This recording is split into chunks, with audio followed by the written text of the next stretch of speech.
भीम, यहाँ उपस्थित सभी साथियों को मेरा सेवा जोहार। साथियों, आज हम थोड़ा लेट पहुंचे। लेट इसलिए क्योंकि दो कार्यक्रम में सम्मिलित हुए और यहाँ पर पहुंचे। अभी जैसे ही मैं आया तो मुझे ये कागजों का पहाड़ दे दिया गया। इतनी समस्या, और मैं देख रहा हूं कि एक और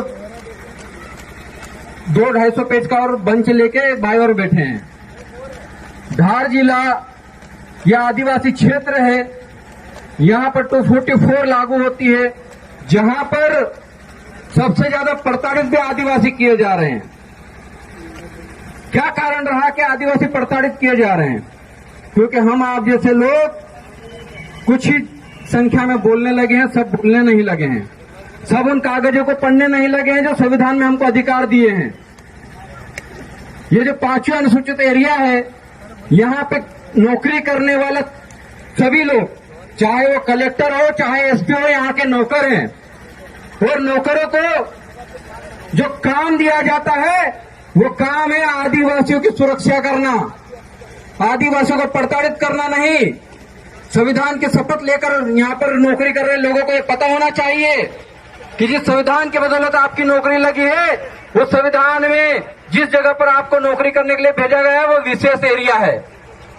विशेष एरिया यानी कि 5वीं अनुसूची का एरिया, 244 का एरिया। मैंने सुना था कि 2 दिन पूर्व यहाँ के कलेक्टर महोदय और एसपी महोदय ने कह दिया कि शांति भंग करने वाले आप लोग कार्यक्रम नहीं कर सकते। अरे भैया, आप तो नौकरी करने आए, नौकरी करिए। आदिवासियों के संविधान के साथ छेड़छाड़ क्यों करते हैं? वरना ये जो है ना, हम लोग कहते हैं कि हम लोग जब बैठते हैं तो ग्राम सभा बैठते हैं, और ग्राम सभा जब बैठते हैं तो ग्राम सभा ये भी तय कर देती है कि सरकारी नौकर सही काम नहीं कर रहा तो उसके खिलाफ भी नोटिस निकाल देते हैं। हम वो लोग हैं ना। हम अभी थोड़ा बहुत पढ़ने लिखने लगे हैं और समझने लगे हैं, पता है हमको कि संविधान में क्या लिखा है। जब इतने सारे कागज और ये जो मुद्दे गिना गए, मुद्दे पे दिन भर शायद बात हो चुकी होगी, और इन मुद्दों को जब यहाँ पर आंदोलन हो रहा था तो उस टाइम पे इन मुद्दों के लिए कार्रवाई कर देनी चाहिए थी यहाँ के कलेक्टर महोदय और एसपी महोदय को। इसका जो आदिवासी है इस देश का मालिक है। अगर आपको पढ़ना हो तो माननीय सर्वोच्च न्यायालय का जजमेंट पढ़ लीजिएगा। 5 जनवरी 2011 PIL नंबर 10367 में लिखा है कि देश में रहने वाला 8% आदिवासी इस देश का मालिक है। बाकी 92% लोगों की जिम्मेदारी है कि आदिवासियों की सुरक्षा करे, आदिवासियों के संवर्धन में काम करे, उसके संरक्षण में काम करे। लेकिन अगर कलेक्टर और यहाँ का एसपी, चाहे कोई भी हो, चाहे पुलिस प्रशासन के व्यक्ति जो भी हो, अगर आदिवासियों को सताओगे तो आपके खिलाफ भी वारंट निकालना हम भी जानते हैं। हमारी भी अपनी एक कोर्ट है जिसको ग्राम सभा कहते हैं। अभी भीम भाई ने कहा होगा मुझसे पढ़ो, 13-3 के तहत जो ग्राम सभा आयोजित होती है, उस ग्राम सभा के तहत हम लोगों ने शुरू नहीं किया है ना। हम लोगों ने शुरू नहीं किया है कि नोटिस देना और लेना। हम चाहते हैं संविधान के तहत जो काम हो रहा है कीजिए, नहीं तो हम लोग भी आ जाएंगे अपनी औकात पे। और जिस दिन संविधान को छोड़ दिए और टंटे बन गए, उस दिन भागते फुर्सत नहीं मिलेगी आप लोगों को। हमको मजबूर मत कीजिए टंटे बिल बनने पर। जिस टंटे बिल से अंग्रेज भी भाग गए थे, आप लोग तो यहीं के हो। हम तो चाहते हैं कि शासन प्रशासन का समाज बना रहे और जो दोषी उन पे कार्रवाई हो। लेकिन जिस तरीके से जातिगत भेदभाव करके एक जाति के लोगों पर कार्रवाई की जाती है और दूसरी जाति के लोगों को बचाया जाता है, ये बंद होना चाहिए। जो आपकी नौकरी सरकार की बदौलत नहीं, संविधान की बदौलत है। बार बार कह रहा हूं, मुझसे पूर्व वक्ता नोटियाल जी ने कहा, हमारे भाई ने कहा कि हम तो आवेदन निवेदन और बाद में दे दनादन, हम दे दनादन की स्थिति में नहीं आना चाहते। हम नहीं आना चाहते दे दनादन की स्थिति में। हम संवैधानिक बात करना चाहते हैं और संविधान के तहत बात करना चाहते हैं। वरना जिस दिन भी हम लोग टंटे भील बन गए, उस दिन ये धार क्या पूरा मध्य प्रदेश, पूरा भारत छोड़ के आप लोगों को यहाँ से खलड़ के आपके मादरे वतन भेज देंगे जहां से आए हो। ये याद रखिएगा। जब भी आदिवासियों पर जुर्म होता है, जब भी आदिवासी झूठे केसों में आदिवासियों को जेलों में बंद किया जाता है, यहाँ का पुलिस प्रशासन ये याद रखे कि आपकी सीआरपीसी आईपीसी के सेक्शन 5 धारा 5 में पढ़ लीजिएगा कि आदिवासियों पर सीआरपीसी आईपीसी लागू नहीं होती है। इसके बावजूद भी धार जिले में आदिवासियों पर झूठे मुकदमे दर्ज किए जाते हैं। ये बंद कर दीजिए, वरना आने वाला समय आदिवासियों का आने वाला है और क्रांति की अलग जाग चुकी है। जिस दिन भी ये लोग आज जितनी संख्या में अगली बार, अभी तो अनिश्चितकालीन धरना चलेगा, अगर हमने आज 3 कार्यक्रम अगर दूसरी जगह नहीं होते तो पूरा ग्राउंड फुल हो जाता। हमारे बिरसा मुंडा जी की जयंती आ रही है, उसके उपलक्ष्य में लगातार कार्यक्रम चल रहे हैं। 10-10 हजार के लोग वहां पर बैठे हुए हैं। अगर उन लोगों को यहां बुला लिया तो आपके पैर रखने की जगह नहीं होगी, आपके प्रशासन को खड़े रहने की जगह नहीं होगी।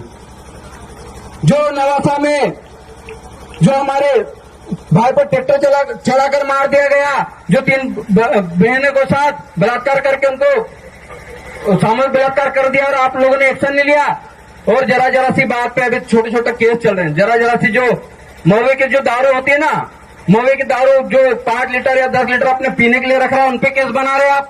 और ये जो आपको रेप करने वाले लोग दिखाई नहीं दे रहे, आंख से अंधे होकर मत बैठिए साहब।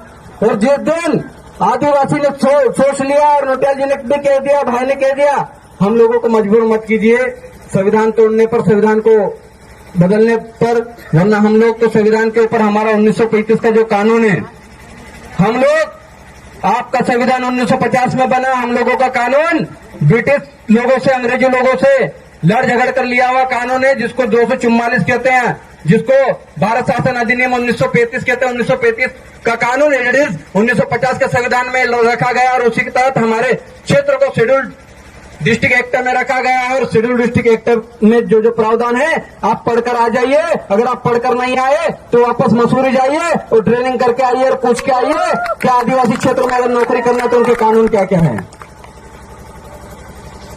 जो मुझे कागज दिए गए थे इसमें, एक जो भाई जगदीश पिता जो सागौर के रहने वाले हैं, आजकल क्या हो रहा है कि आदिवासी लोगों की जो आदिवासी ग्राम होते हैं, वहां ग्राम में सरकारी जमीन बताकर प्रशासन के लोग सरकारी जमीनों को कब्जा कर रहे हैं।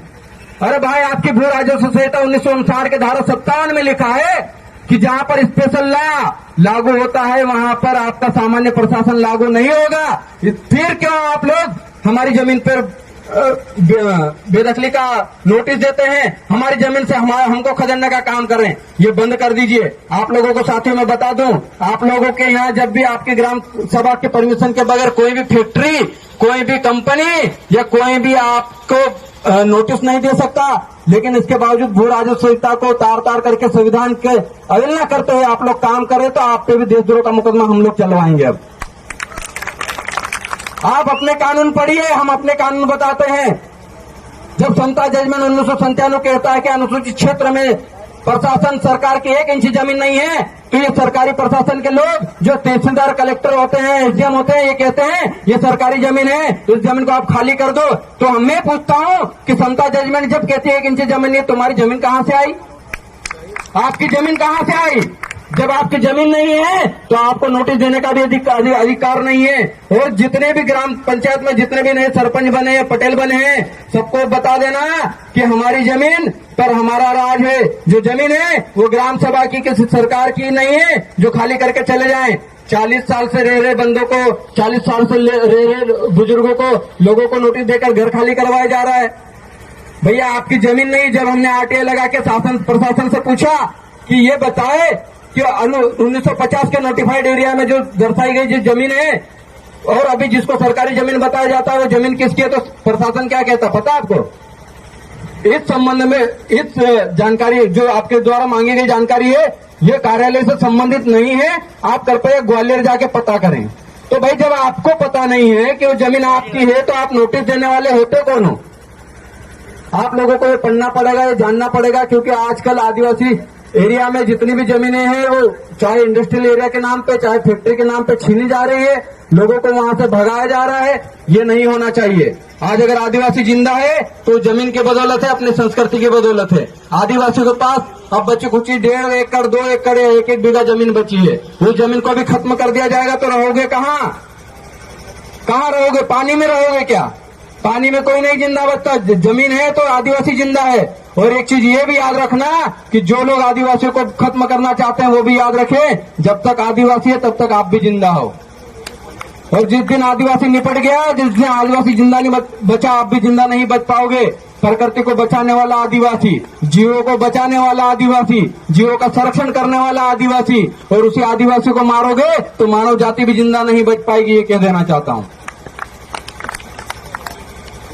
साहूकारी अधिनियम बनाया मध्य प्रदेश सरकार ने। साहूकारी अधिनियम बनाने के बाद सबको कहा गया, कलेक्टर को आदेश दिए गए कि कलेक्टर इस अधिनियम को लागू करवाने के लिए काम करेगा। लेकिन आज भी आदिवासी क्षेत्र में फर्जी तरीके से साहूकार लोग आदिवासियों को पैसा देकर उनसे पैसा वसूल कर रहे हैं, फिर भी कलेक्टर महोदय कार्रवाई नहीं कर रहे हैं। कलेक्टर महोदय, आज उसके संबंध में भी आपसे बात होगी और आपको मैं सूचना दे दूं कि हम लोग आपसे मुलाकात करना चाहते हैं। आज हम आपसे मुलाकात करना चाहते हैं और सभी मुद्दों पे आंख से आंख मिलाकर बात करना चाहते हैं, फेस टू फेस बात करना चाहते हैं। इसलिए आप जल्दी आ जाइए, आप आ जाइए, क्योंकि हम लोग ऑफिस के अंदर नहीं आएंगे, यहीं है, यहीं बैठे रहेंगे। कलेक्टर का काम है, मालिक कह रहे हैं कि आप नौकर यहाँ उपस्थित हो जाए। यहाँ के मालिक आपसे आंख मिलाकर बात करना चाहते हैं। आपको जब भी समय दिया गया, हमारे जो यहाँ के धार के साथी हैं उन्होंने जो समय दिया उस समय पर उपस्थित हो जाएं। ये मालिका का ऑर्डर है और ऑर्डर का मानना कलेक्टर का काम है, एसपी का काम है। बस इतना ही कहूंगा। जो भी साथी यहाँ पर पधारे उनको क्रांतिकारी जोहार। जय भीम, जय आदिवासी।